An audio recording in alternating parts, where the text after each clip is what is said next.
Bonjour et bienvenue. Aujourd'hui, je vais vous parler d'une histoire isotopique du climat. Mais avant de vous parler des isotopes, je vous rappelle le grand projet de cette vidéo. C'est retrouver l'évolution des températures au cours du temps et si possible avec une résolution temporelle la plus précise possible, c'est-à-dire par exemple à l'année près. Ça serait pas mal. Sauf que pour retrouver les années qui s'écoulent au cours du temps, on ne peut pas le faire avec des sédiments parce qu'en général les sédiments s'empilent sur plusieurs années, voire des millions d'années même parfois, donc on n'a pas cette précision. Mais il existe des structures qui mémorisent le temps à l'année près. Par exemple, les stries de croissance d'un arbre. Si vous comptez chaque cerne, vous avez une année. Et on peut remonter comme ça, en faisant des corrélations entre des troncs d'arbres, on peut remonter jusqu'à au moins 12 000 ans before present. Et on peut estimer les températures grâce au fait à l'épaisseur des cernes de bois, puisqu'on estime qu'une année plus chaude et plus humide permettra d'avoir une croissance plus grande de l'arbre. Mais si on veut remonter à plusieurs milliers d'années, comment on fait ? Eh bien, il existe une méthode. Elle consiste à creuser dans la glace. Alors, regardez le principe. Ici, je vous mets une colonne de glace. Des colonnes de glace comme ça, on peut en observer. Je vous amène ici au Pérou. Vous avez un glacier dans lequel les glaces s'échelonnent et chaque année est marquée par un petit dépôt de cendres à cause des volcans andésitiques qui se trouvent juste à côté. On est en pleine zone de subduction et on arrive vraiment bien à distinguer comme ça chaque année. Alors, pourquoi chaque année ? Tout simplement parce que l'hiver, il neige et on forme une couche de neige comme ça en hauteur. Ici, là, on est à l'année par exemple 2020 et comme on est au-dessus de la limite des glaces éternelles, eh bien la neige ne fond pas l'été. Quand la neige retombe par-dessus, ça compacte la neige qui devient glace et ainsi toutes les couches de glace là, elles s'échelonnent et année par année. Ce qui fait que ici j'ai la couche de neige de l'année 2020. Hiver 2020, là c'est 2019, là c'est l'année N-2, donc 2018, etc. Ici on est en 2014, etc., etc. En Antarctique, près de la station de Vostok, on a creusé dans la glace et on a atteint plus de 400 000 couches de glace. 400 000, ça veut dire 400 000 ans. Alors par contre, est-ce qu'on peut trouver les températures là-dedans ? Si je prends un thermomètre et que je mets mon thermomètre dans la couche de glace, ici j'enregistre 0 degré. Là, 0 degré, là, 0 degré, etc. La température de la glace, c'est 0 degré. C'est la température d'un igloo, au fait. C'est pour ça que les Inuits, par exemple, se mettent dans les igloos, parce que la température à 0 degré, elle est quand même plus élevée qu'à l'extérieur où il peut faire moins 40 la nuit. Donc, on ne peut pas directement mesurer la température là-dedans.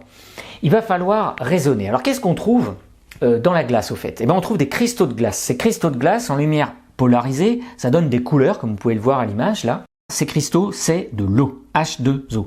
Mais on a en plus de ça des bulles de gaz qui sont piégées. Ces bulles de gaz, c'est la paléo-atmosphère qui existait au moment du dépôt de neige. Par exemple, ici à l'année 2014, là, j'ai à l'intérieur des bulles de gaz l'atmosphère de 2014, avec sa concentration en dioxyde de carbone, sa concentration en méthane, en oxygène, en azote, tout. On a donc ici un excellent marqueur du temps et de la chimie de l'atmosphère au moment où la neige est tombée. Mais est-ce qu'on peut retrouver les températures ? Eh bien oui, grâce aux isotopes de l'oxygène et de l'hydrogène. Alors voilà, maintenant il faut rentrer dans le vif du sujet. Il va falloir s'accrocher parce que c'est de la chimie, mais enfin en même temps ça reste de la chimie de base. Je vous rappelle d'abord que chaque élément chimique du tableau de Mendeleïev, que vous pouvez voir sur ce tableau-là, est écrit avec deux numéros. Alors on distingue Z, c'est le numéro atomique. Donc par exemple pour l'hydrogène c'est 1, donc c'est pour ça que c'est le premier élément du tableau de Mendeleïev. L'oxygène c'est le numéro 8, donc c'est le 8e élément. Et en réalité Z c'est le nombre de protons à l'intérieur du noyau. D'accord ? A au-dessus c'est ce qu'on appelle le nombre de masse. C'est la somme des protons et des neutrons à l'intérieur du noyau toujours. Pour l'hydrogène par exemple, on n'a qu'un seul proton, il n'y a pas de neutrons. Donc l'hydrogène c'est H1, 1. Ça va ? Mais il existe certaines formes de l'hydrogène qui possèdent un peu plus de neutrons à l'intérieur du noyau. Par exemple, on connaît l'hydrogène avec un proton à l'intérieur du noyau, mais un neutron en plus. Donc ça fait 2 pour le nombre de masse. Et ça, c'est ce qu'on appelle le deutérium. On connaît aussi le tritium, c'est-à-dire que vous mettez 2 neutrons plus un proton, et là, ça fait un élément qui est trop gros et qui a tendance à se désintégrer. C'est ce qu'on appelle un isotope radioactif. Le tritium est un isotope radioactif de l'hydrogène. Mais le deutérium, lui, il ne se désintègre pas. Parce qu'il est stable, et c'est ce qu'on appelle justement un isotope stable. Alors quel est l'intérêt de ces isotopes? Eh bien, c'est qu'ils se conservent au cours du temps. Leur concentration sur Terre, à l'échelle globale, ne varie pas au cours du temps. En effet, ils ne se désintègrent pas, donc ils restent toujours à la même valeur. Et le rapport entre l'hydrogène normal, entre guillemets, celui qui en fait est majoritaire sur Terre, par rapport au deutérium, c'est une donnée fixe au cours du temps à l'échelle globale. Localement, il peut y avoir des variations, mais à l'échelle globale, c'est fixe. Pour l'oxygène, c'est pareil. L'oxygène, normalement, a 8 protons dans son noyau, son numéro atomique c'est donc 8, et son nombre de masse c'est 16. 8 neutrons, 8 protons. Mais il existe d'autres isotopes de l'oxygène. Il existe par exemple l'oxygène 17, mais qui est en très faible concentration sur Terre, l'oxygène 18, qui lui aussi est stable, et qu'on va utiliser. Mais il existe aussi l'oxygène 19, même l'oxygène 20, par contre ceux-là sont radioactifs. Alors on peut établir le rapport entre l'oxygène 18 et l'oxygène 16 par exemple. Donc ça c'est ce qu'on appelle un rapport isotopique dans un échantillon, quel qu'il soit, par exemple de l'eau de pluie ou de l'eau de mer, n'importe. Et ce rapport sur Terre, il est à peu près toujours égal à 1/500e, c'est-à-dire 0,002. Alors si je prends différents échantillons, je vais quand même observer des petites variations. Par exemple, on est à 1/500 pile si l'échantillon c'est la mer, l'eau de mer. C'est ce qu'on appelle le SMO, ça veut dire Standard Mean Ocean Water. C'est-à-dire c'est les eaux océaniques considérées comme standard et en moyenne sur Terre. Et là, on a 1/500e. Par contre, on fait les mêmes mesures dans l'eau de pluie, ce qu'on appelle les eaux météoriques, ou l'eau des précipitations. Aux basses latitudes, on a à peu près le même rapport. C'est-à-dire quand on est vers l'équateur, on est à peu près à 1/500e aussi également. Ça veut dire qu'il y a 500 fois plus d'oxygène 16 que d'oxygène 18. Mais quand on remonte vers les hautes latitudes, donc vers le pôle Nord ou vers le pôle Sud, de l'autre côté, alors à ce moment-là, le rapport a tendance à diminuer. Donc on passe à 1 sur 516, 1 sur 520, 1 sur 532 au maximum. Et ça, c'est quand on va vers des latitudes élevées, c'est-à-dire vers des températures plus basses. D'accord ? Il y a donc une corrélation entre l'évolution des températures et le rapport isotopique oxygène 16 sur oxygène 18. Comment ça se fait, ça? En fait, c'est assez simple à comprendre. L'oxygène 18, c'est un isotope lourd de l'oxygène, puisqu'il y a 2 protons en plus, il y a 2 neutrons en plus que dans l'oxygène 16, qui lui est plus léger. Et ça a une grande importance quand on considère ce qu'on appelle le fractionnement isotopique. Le fractionnement isotopique, qui dépend lui-même de la loi d'action de masse, il intervient à chaque fois qu'on a une transition de phase entre de l'eau gazeuse et de l'eau liquide, par exemple, ou une réaction chimique quelle qu'elle soit. Alors, on va considérer le schéma suivant, mais juste avant, il faut que je vous explique ce que c'est que ce symbole-là, delta O18. Le delta O18, c'est un outil mathématique pour exprimer un rapport isotopique parce que manipuler des 1 sur 500, des 1 sur 512, des 1 sur 516, c'est-à-dire des 0,00 je sais pas quoi, on n'aime pas. Alors on utilise plutôt le delta O18. Le delta O18, pour un échantillon donné, c'est le rapport isotopique de cet échantillon divisé par le rapport isotopique du SMO, qu'on considère comme étant une référence, c'est un choix arbitraire en réalité, moins 1, le tout multiplié par 1000. Alors pourquoi on fait moins 1? Tout simplement parce que si le rapport isotopique c'est celui de l'océan, à ce moment-là ça va faire R sur R égale 1, moins 1, ça va faire 0. Autrement dit, le delta O18 est égal à 0 quand on est dans l'océan. Et dès qu'on est dans une eau de pluie, on a quelque chose de différent de 0, et on sait qu'on est donc dans l'eau de pluie et pas dans la mer puisqu'on n'est plus à 0. Donc on va toujours maintenant raisonner en delta O18, donc qui n'a pas d'unité en fait, c'est des pour 1000, donc un peu comme des pourcents, mais au lieu de diviser par 100, on divise par 1000. Simplement que les valeurs en fait sont trop faibles, donc en multipliant par 1000, on a des valeurs plus faciles à manipuler. Okay. Alors on revient à ce dessin, on est au niveau de l'équateur. Le delta O18 de l'eau de mer donc vaut 0 pour 1000, par définition en fait. Cette eau s'évapore. Et ce qu'on enregistre tout de suite déjà, c'est que dans le nuage, l'eau issue de l'évaporation, elle a un delta O18 négatif.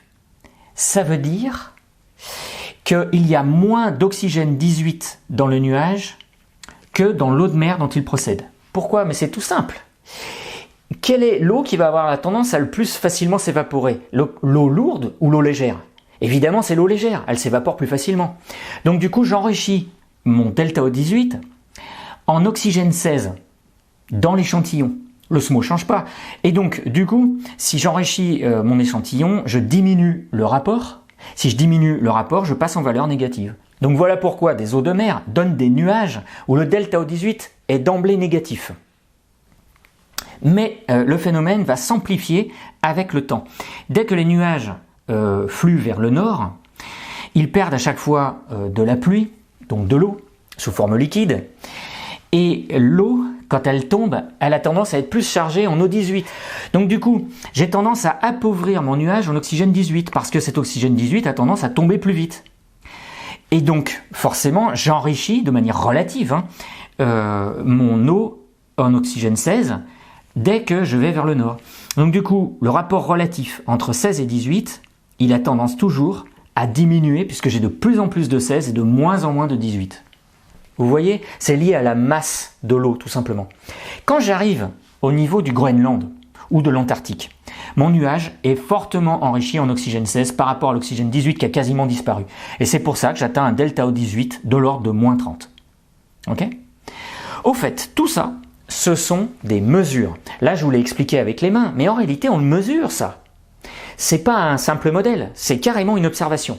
Et si je mets sous la forme d'un graphique le delta O18 des eaux de pluie que j'enregistre en fonction de la latitude, ou là ici je l'ai mis en température parce que ça évolue pareil, plus je vais vers le nord et plus la température diminue. Eh bien je peux constater que mon graphique donne ça. Mon SMO est à 0 en delta O18 par définition, ça correspond à une température de l'ordre de 20 degrés. Et plus je vais vers le nord, ici je suis à Valence en Espagne, puis à Copenhague au nord de l'Europe, et mes delta O18 n'arrêtent pas de diminuer. Et en même temps, les températures diminuent également, et j'arrive comme ça jusqu'au Groenland, au sud du Groenland. D'accord ? Et je vois que la relation entre le delta O18 et la température, elle est proportionnelle. Elle est complètement proportionnelle. Vous ne faites pas avoir avec ça parce que ça peut prêter à confusion. Ici, c'est des valeurs négatives. Donc, de moins 45 à moins 15, j'augmente. De moins 20 degrés à 0 degré, j'augmente. D'accord ? Donc, la pente qui est là, le coefficient directeur de cette droite, c'est un coefficient positif. Okay, ils vont en général de l'ordre 0,7 ou 0,67 pour la partie Groenland en tout cas. On a donc une droite à pente positive. Au fait, on peut aller plus loin. Ici, les valeurs que je vous ai indiquées en jaune et qui ont été obtenues par des chercheurs à la fois au pôle sud et au pôle nord, pour les obtenir, ce qu'on fait, c'est que sur une année au Groenland, on mesure l'évolution du delta O18 dans la neige en fonction donc de la saison. En été, il fait plus chaud, on obtient des valeurs par ici. En hiver, il fait plus froid, on obtient des valeurs par ici. Et donc, on peut continuer encore à extrapoler mon delta O18 et déterminer sa valeur en fonction des températures. Et là, au fait, j'ai un thermomètre. J'ai un thermomètre puisque si je vous dis, tiens voilà, j'enregistre dans une eau moins 30 pour 1000, d'accord, donc je regarde sur la courbe ce que ça me donne, sur la droite, et pof, je vous dis, ah bah la température de l'ordre de moins 18 degrés. Et voilà, j'ai un thermomètre, hyper précis, au degré près.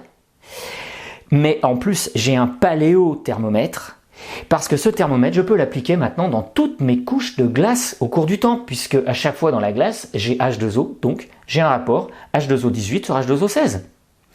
Et voilà comment je vais pouvoir déterminer les températures au cours du temps. Alors ce travail a été fait au Groenland, au pôle Nord, jusqu'à environ moins 120 000 ans before present. Mais il a été fait, c'est encore plus intéressant je trouve, en Antarctique, là on remonte jusqu'à moins 400 000 ans. Alors on va voir ça sur Excel tout de suite. Donc là ici vous avez les données de Vostok, qui se trouve à moins 80 degrés de latitude sud à peu près. C'est des résultats obtenus par notamment Petit et Jouzel, qui sont deux grands climatologues. Donc ils ont ici reporté les profondeurs en mètres, ainsi que le delta deutérium. Ils ont préféré travailler avec le delta deutérium que l'oxygène 18. Et tout ça est converti en âge et en température. Alors là, vous revoyez les couches qui défilent. On est à 80 000 ans, 100 000 ans. Là, on atteint 200 000 ans, 300 000 ans et 400 000 ans. 422 766 ans, précisément. Alors, on en fait un graphique, nuage de points, qu'on relie par des droites. Et regardez ce que ça donne. Ce résultat, il est extraordinaire. Il est publié partout, dans tous les livres. Al Gore a rendu célèbre ce résultat en faisant un film. Et voilà ce qu'on observe. Alors, à gauche, c'est aujourd'hui. Vous voyez qu'on est dans une période où les températures sont relativement élevées. Juste avant ici, on était au pic du Wurm, c'est la glaciation wurmienne que vous avez là, hein, et qui culminait il y a moins 20 000 ans. Ensuite un interglaciaire, puis à nouveau une période froide, ça c'est la glaciation du Rhys. Ici on est au moment où le gros caillou a été déposé à la Croix-Rousse. Cette glaciation a duré une centaine de milliers d'années au fait. Ensuite un interglaciaire, à nouveau un interglaciaire, une glaciation interglaciaire. Et là ici vous avez 5 interglaciaires et 4 glaciations. Alors ce résultat est absolument fabuleux, il est paru dans les années 90 et quand on a vu ça, cette variation du delta O18 ou du delta deutérium, hein, ça donne la même chose, c'est au niveau du Vostok qu'on enregistre ça. Et là, plus de doute, l'évolution des températures est typiquement cyclique.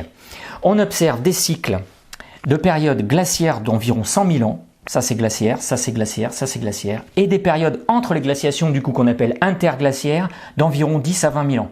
Aujourd'hui on est là et on est dans une période donc interglaciaire. Il y aura une prochaine glaciation plus tard. Dans tous les cas, les températures sont relativement élevées, d'accord. Là ici on retrouve la glaciation wurmienne avec le pic du Wurm à moins 20 000 ans. Une période interglaciaire, à nouveau une glaciation très forte à moins 140 000 ans, ça c'est le pic du Rhys. Ça, c'est la glaciation de Mindel, ça, c'est la glaciation de Donau, etc. Il y en a d'autres avant, mais on n'a pas d'informations dans les glaces. Au fait, au pôle Nord, est-ce qu'on enregistre la même chose? Oui, on enregistre la même chose, mais sur une période plus courte, de l'ordre de moins 120 000 ans. Alors, est-ce que c'est vrai à l'équateur, ça aussi? Est-ce que c'est vrai vraiment sur tout le globe? Oui, bien sûr, c'est vrai. Mais comment on fait pour le savoir? Les glaces, pas possible, il n'y a pas de glace à l'équateur. Non, il n'y a pas de glace à l'équateur, mais par contre, dans la mer, il y a des dépôts de sédiments, et ces sédiments se sont formés à partir d'eau de mer. Et du coup, on va pouvoir en déduire la même chose, mais avec des sédiments marins. Alors, je vous montre le principe parce que c'est super important en fait ça.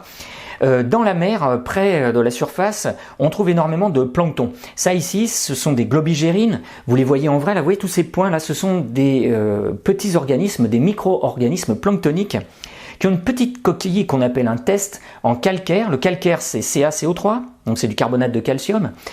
Et le CO3, au fait, provient de l'association entre le CO2 dissous dans l'eau et l'eau de mer elle-même. Ça donne l'ion bicarbonate. Et du coup, si on a le rapport isotopique de l'oxygène là, dans le calcaire, on peut en déduire le rapport isotopique dans l'eau de mer dont il procède. Et du coup, on va pouvoir faire exactement le même travail. Oui, mais attention, il y a une petite subtilité, c'est que je vous rappelle que dans les nuages là, l'oxygène 18 avait tendance à s'appauvrir, donc le delta O18 avait tendance à diminuer. Ben pour la mer, c'est exactement l'inverse du coup. Puisque l'oxygène 18 qui quitte le nuage, il va dans la mer. Donc plus on va vers le nord et plus l'oxygène 18 est important. Donc le delta a tendance à augmenter. Et si le delta augmente, alors à ce moment-là, la relation est typiquement inverse de celle-là. Ici, on avait une pente positive, là, on a une pente négative. C'est-à-dire que plus mon delta O18 est faible, et plus la température augmente. Alors attention, c'est pas une droite, hein, ça c'est en fait une équation polynomiale du second degré et qui est localement décroissante. Je vous ai mis l'équation, là j'ai eu du mal à la retrouver, il a fallu que je la cherche dans mes vieux cours, là, puisque c'est une de mes grandes spécialités au fait ça, hein, j'ai travaillé et fait de la recherche même là-dessus. La température est donnée par l'équation suivante, 16,9 moins 4,2 fois le delta plus 0,13 fois le delta au carré. Cette équation-là, elle est observationnelle.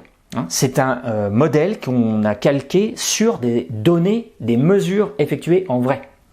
Mais dans tous les cas, grâce à ça, on peut déterminer les températures qu'il faisait dans la mer à n'importe quelle époque, pourvu qu'on ait des sédiments et donc des fossiles qui l'enregistrent. Or, il n'y a rien de mieux qu'on arrive à dater que les fossiles. Du coup, on est capable de faire le même travail que celui-là, mais avec des fossiles. Je vous montre sur Excel ce que ça donne. Alors voilà, là, on a des profondeurs en centimètres dans les sédiments, convertis en années, avec des taux de sédimentation connus, et le delta O18 est donné sur la droite. Alors là, je prends toutes les données, mais là, vous allez être surpris, regardez, là, c'est plus 400 000 ans, 500 000 ans, c'est des millions d'années, là. Là, on va atteindre plus de 2 500 000 ans. Alors de ça, à nouveau, on fait un graphique. Celui-ci est très condensé parce qu'il est très très grand, sur une très très grande période, hein. On va jusqu'à 2 600 000 ans en réalité. Si on se déplace sur la gauche, on a la période actuelle, et vous voyez, comme tout à l'heure, les alternances de périodes chaudes et froides. Sauf que ce graphique est à l'envers, puisque la relation est inverse. Vers le haut, ce sont les glaciations, vers le bas, ce sont les interglaciaires.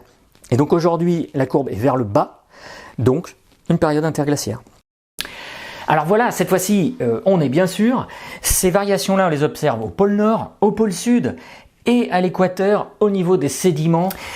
Alors ici, je vous ai mis une courbe en violet, c'est la courbe du méthane et du dioxyde de carbone. Et alors là, surprise, cette courbe varie exactement comme la courbe des températures. On observe les mêmes pics vers le haut ou vers le bas, et même les pics à l'intérieur des pics, on les retrouve aussi.